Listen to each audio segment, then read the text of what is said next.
On this edition of the Yakama Nation Career Pathways, we are going to be following around a couple of Yakama Nation Fisheries employees that work for the Habitat Program. Hi, my name is Ashton Bunce and I'm a habitat biologist with the Yakama Klickitat Fisheries project. Okay, so my name's Eileen Gowdy. I work for Yakama Nation Fisheries and I work in habitat restoration under YKFP, and my position is fisheries technician. The goal of our habitat program is to improve habitat conditions, so as some of our other programs work to improve the fish numbers, when those fish return they have quality habitat to return to. There's been a lot of historic impacts by humans throughout our landscape that have been detrimental, have been bad for the river ecosystems, and so we're going back in, planting, adding wood, making the streams more complex, giving the fish places to hide and rest and spawn and grow big as juveniles and be protected from predators. So for the restoration work we do, we use a variety of techniques. Sometimes we're out here planting trees and shrubs by hand next to the creek to create shade and to create more habitat. Other times we're putting a lot of large wood in the stream to create some of the complexity I talked about. And with that we use helicopters sometimes to put the wood in.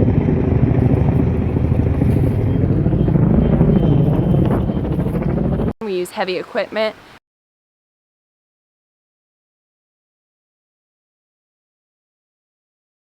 We also use manual winches and pulleys, which are pretty neat to see. So we have a lot of different techniques that we're doing this work with. For today's video, we're headed to the Upper Yakama Basin. We're going to be looking at a Yakama Nation project occurring on Taneum Creek, which is a tributary to the Yakama River that joins the river right around the town of Ellensburg. Today we're at the Cedar Meadows Restoration Project on Taneum Creek. This site is the historic headquarters of an old railroad logging operation. So they actually had a railroad right in next to the creek, and they logged the area and brought the logs out on the rail line. So it was really destructive. A lot of logging up in the headwater area of Taneum Creek. And so since then that's all been taken out, but the creek during that time was straightened with heavy equipment. When this happens, the stream becomes fast.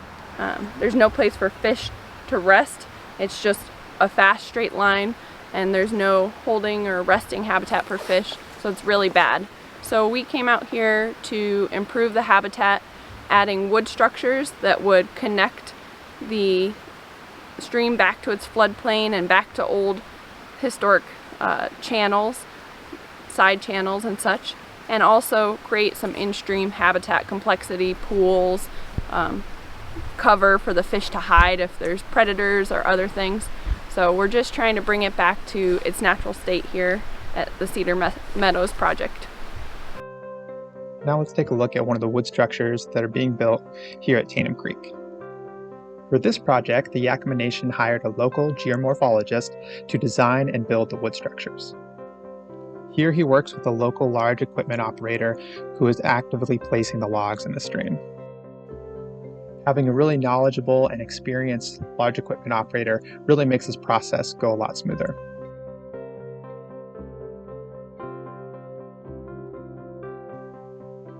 The whole process for building this structure takes about an hour and a half and involves the placement of about 30 logs.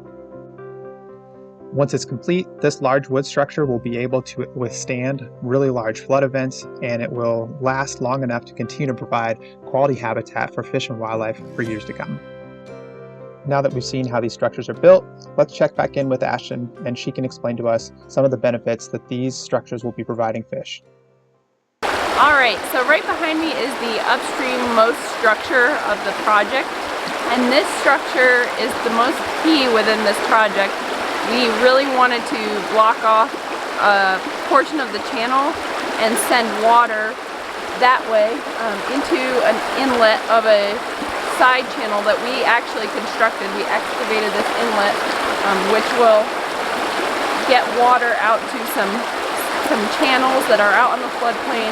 They're there historically, but they are just fed by groundwater, so we're trying to get water out into them throughout the rest of the year by pushing flows that way.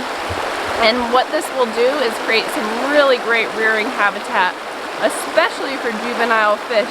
You know, when salmonids are really tiny, they need like a nursery habitat where they can feed and rest and grow really big.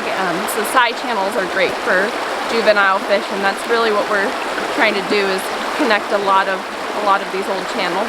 So in addition to the other structure that we just showed, which was aimed at pushing water out onto the floodplain, we also built several structures in this project that were aimed at creating in-stream fish habitat, like this one shown behind me. This structure, as we have higher flows during certain times of the year, it's going to scour out a deep pool around the structure. And deep pools are important holding habitat for adult fish and rearing habitat for juvenile fish. Basically, deep pools are a source of cold water and a place for fish to hide and hang out. The other thing that this jam is going to do is it's going to block off part of the channel. So during high flows, it'll send a lot of water at this bank that I'm standing on. And that will scour out the bank, which has a lot of gravel in it and cobbles, that will then go into the stream and accumulate on the wood structures that we built. And this is great because we're trying to create spawning beds for the adult fish, the adult salmon that are coming up the river in steelhead. So this is a great source of substrate that they can build their nests and spawn in.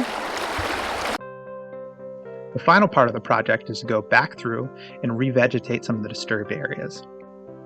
A lot of this area was really compacted soil that plants weren't able to grow on after the logging activity had been going on in this area.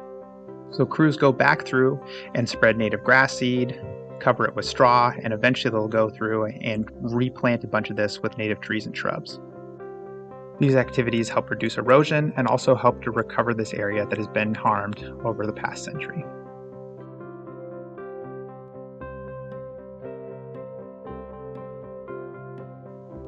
Now that we've gotten an overview of the Taneum Creek project, let's go back and talk to our 2 Yakama Nation employees and ask them a few questions about themselves and how they got to this point in their career. One of the things I love about my job is that not only are we learning how to improve fish habitat, but we're also partially addressing climate change. And even though that's a small impact, to me that's huge. And this is something, you know, that not only do I want to encourage our own people to learn more about, but I believe it's vital that we start educating the younger generation on how to improve fish habitat and how to address climate change. Because, you know, our natural resources, they can't speak for themselves. They don't have a voice like we do, and that's why we're here. The thing I love most about my job is, well, 2 things. I will say the seasonality of it. Sometimes at different times of the year I get to be planning projects, working on the computer, mapping and thinking about what I'm going to do and dreaming up a vision of a restoration project and getting it all ready to go. And then the other part of the year I'm out in the field actually getting to put that project on the ground and make it happen. But the thing I love more than that even is just that, you know, I used to be a fisheries technician and I was doing spawning surveys and a bunch of different types of work, and I was watching, you know, some of the numbers were declining and it was really sad.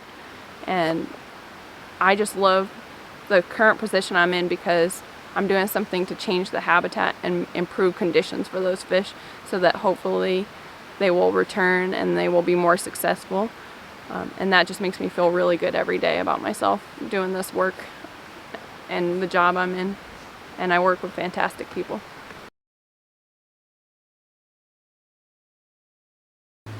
So when I started working with Fisheries, I started with a coho project up north in Swiss. But those were seasonal. I was jumping back and forth between seasonal jobs with Fisheries and with wildlife. But something with fisheries just kept calling my name. So I started working with the quail and fish hatchery as well. And I loved it there, but I just felt like something else was calling my name. Whether it's improving fish habitat or restoration, or improving, or helping the plants and helping restore the area. To me, that's what I love about this job, is that we kind of get the best of both worlds here. To become a habitat biologist in our program, you need a 4-year degree from a college. So I attended college for biology and worked for a number of years as a fisheries tech. And that experience really helped me see that this is what I wanted to do for a career, and pursue it more. I then returned to school to get a master's. You do not need to have a master's to be a habitat biologist in our program, but it definitely gives you more specialized experience. So I did that at Central Washington University, and right after that, a year later, landed this position. So that's kind of my background. So one of the things that drove me, or that led me into fisheries, is that I come from a long line of fishermen and fisherwomen, and to me it's kind of a norm to be working around the rivers and within our own habitats. So this is something that I'm pretty sure that a lot of younger people can relate to, because we all grew up in the mountains, we all grew up in the rivers. It's just part of us, and this is something I just want to encourage more of our younger generation to learn about. It's really, it's a lot of work. We get put through a lot. Whether it's hot days or long hikes, or really cold nights, not cold nights, but like cold days and stuff like that. We go through a lot, but a lot of it's fun. If I could say one thing to you guys that are in high school and interested in something with the environment, it doesn't have to be fisheries, but anything outdoor related, I would say get out there and start, seeing if you can intern with somebody. There's a lot of local biologists you could go out with. There's teachers and different people you can reach out to in your community that are willing to take you out and get you different experience. And the earlier you can get a jump on that, the more experience you're going to have to put on your resume. So once you have your high school diploma, then you have different experience to show when applying for some of these technician positions. And the other thing I would say is, if you're interested in a biologist position, I would encourage you to look at college early on and start thinking about that. And I think one of the best things is, if you're undecided about what exactly you want to do, there's always biology or environmental science degrees, which are a great base for doing anything outdoors. So you don't have to specialize early on in fisheries or forestry or botany or whatever, but you can get a good degree that's a good foundation to do any of those careers. And that concludes this edition of Yakama Nation Career Pathways.